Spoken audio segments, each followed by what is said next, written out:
Greg Miller, SFAVolleyBlog.net. Abilene Christian in for the last week of Southland Conference play, and a lot of effort has been made to do this interview with Jennie Loerch from the ACU side. They got into a bad storm. So first, Jennie, thanks for being willing to sit down before practice here. No problem. It would be easy. I think probably many people overlook Abilene Christian and have been burned for that this year. And it would be easy in the last week of the season to let you guys come in and not have a conversation. But I just couldn't do that. We just got too good of an athlete here. You're third in the Southland Conference in kills per set coming into this. Okay, well, that answers my first. I was going to ask you, are you a numbers person? Do you keep up with numbers like that? No, not my own personal numbers, really. I just focus on the team stuff more. So, yeah, my mom points it out, though. So parents always keep up with the stats. But third in the conference in kills per set. Does it give you a sense of pride to know that you're compared with some of the best hitters in the conference, like Schnars and like we interviewed Jessica Wooten when HBU was in here, all those girls in the kill leaders? Does that give you sort of a sense of accomplishment to know that's how you're looked at in the Southland?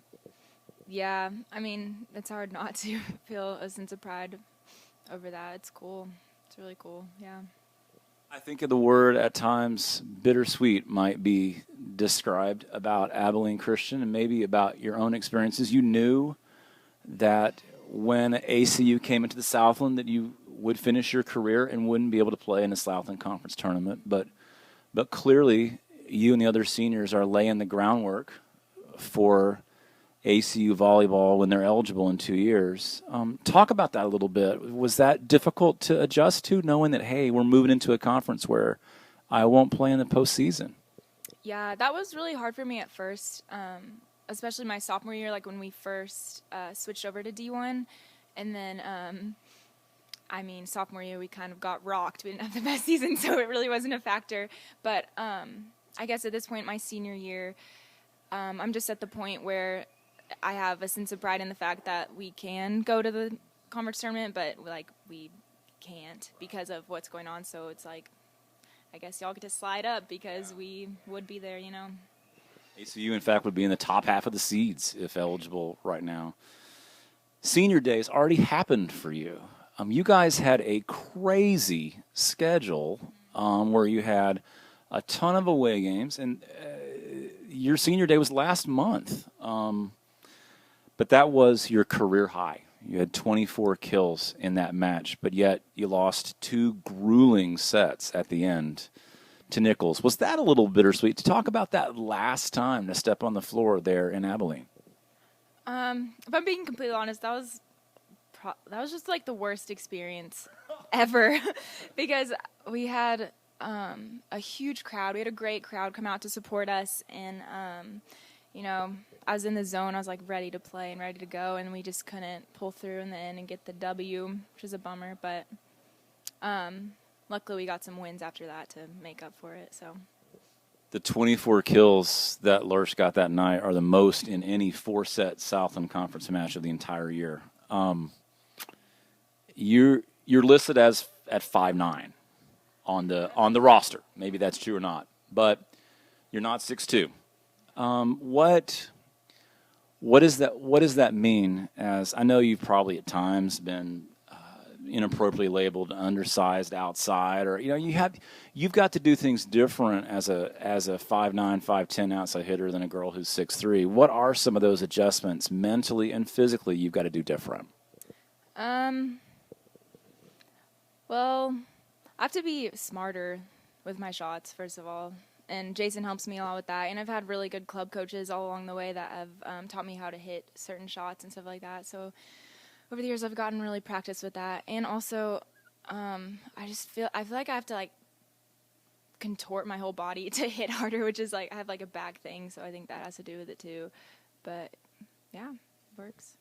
One of the things that I talked to Coach Jason Bibler about last year when we talked to him is how well I think ACU presents itself as a university. And when you guys came into our conference, I noticed immediately in terms of the athletic website, Twitter, social media, ACU presents itself very, very well, very professionally. Do you see that as an athlete? Oh, yeah. Like, ACU is one of the very few schools that actually embodies the C, the Christian part, in our title. And that's something that we take a lot of pride in. And especially we have our new athletic director, Lee De Leon, and his new motto is competing at the highest level, the most Christ-like university, competing at the highest level possible, or something along those lines. And it's really cool, and all the teams really buy into that. And yeah, it's great. It's a great place. I think it is too. I think that the message comes through loud and clear with a lot of integrity. In fact, if people go back and look at what the type of material that, and I think you're exactly right, I think the Christian aspect of ACU reigns really high. And there have been times where ACU has posted things about team devotionals, photos of you guys out doing Bible studies and things. And I couldn't let the interview go through without really mentioning that to you. Let's talk about teammates. Let's talk about some of the girls you play with. First off, fellow seniors, Sarah Siemens and Madison Hoover. Are y'all just like a crew? I mean, are y'all kind of the moms of the young ones too? I wouldn't say moms. Maybe I wouldn't go there, but yeah, we're definitely the crew. We're just like, they're my best friends. They're lifelong friends. They're going to be in my wedding. They're my closest friends. Yeah, it's really cool. So is that an announcement? Or are you engaged, or is that just? No. Okay, that's just for when it happens. Okay. See, I had to check because we had a situation earlier in the year. Some of you know this. We had a situation at Lamar where Autumn Taylor, an senior outside hitter for Lamar, was proposed to after senior day. So I was kind of I can't remember whether they won or not. Yeah. But so Sarah and Madison have got to be. I figured they were your running mates, but Hoover. You talk about in this conference right now, a lot of buzz with Kate Klepetka at Corpus, our own OJ Olson here. I mean, both these. I mean, but if you look, especially if you look at conference stats, Madison Hoover got more digs per set than OJ. Sorry, OJ. But talk about it. I've watched her play before, but she's really, to me, had a great last year at ACU.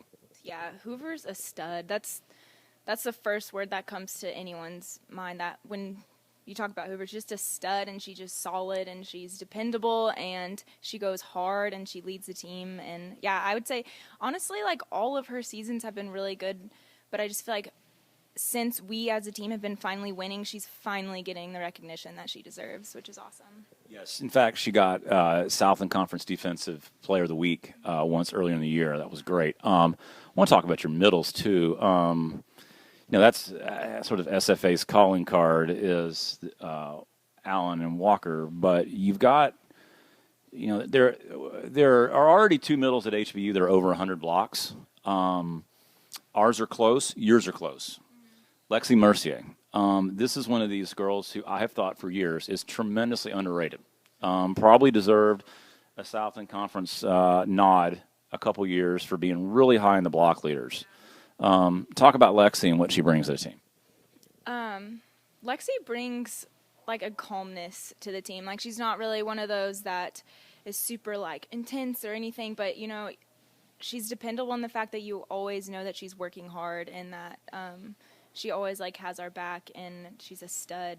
So you pair to have brought in a freshman stud too in the other Walker. She may not be known as the other Walker in the Southland for very long. Lauren Walker, who's a freshman, has got 96 blocks. She may eclipse the 100 mark here tomorrow.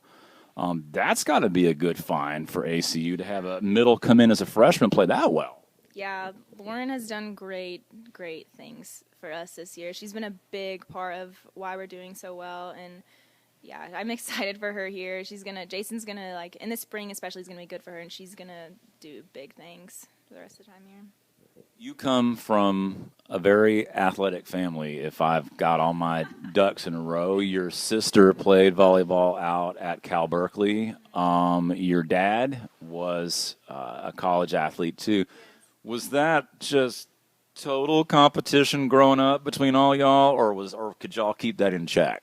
Oh no, not in check at all. We would always have soccer matches in our backyard, and we would have wrestling matches in our living room and stuff. And my dad would lock us outside over the summer and make us like jump rope and stuff.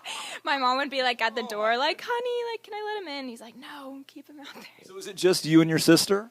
No, we have an oldest sister and we have a little brother too. So there's 4 of us. So were they involved in being locked out and having to play outside to list it? Oh yeah, we were all involved. That's awesome. I got my 3 kids are watching this. I might need to check that out. And last, Jenny, so you can get off to practice on your Twitter page. Your no. Your byline is "I like volleyball and kids." So I got to ask you about life after ACU. I took from that maybe you have an interest in education or teaching or kids in general. Is that part of what you see yourself doing after graduation? Yes, I'm an education major, so yeah. I feel like God gave me 2 passions, or more than 2, but like 2 of my passions are definitely kids and volleyball, and so I want to graduate and I want to play overseas actually for a while, and then after that I will be a teacher, so elementary school teacher, which is exciting.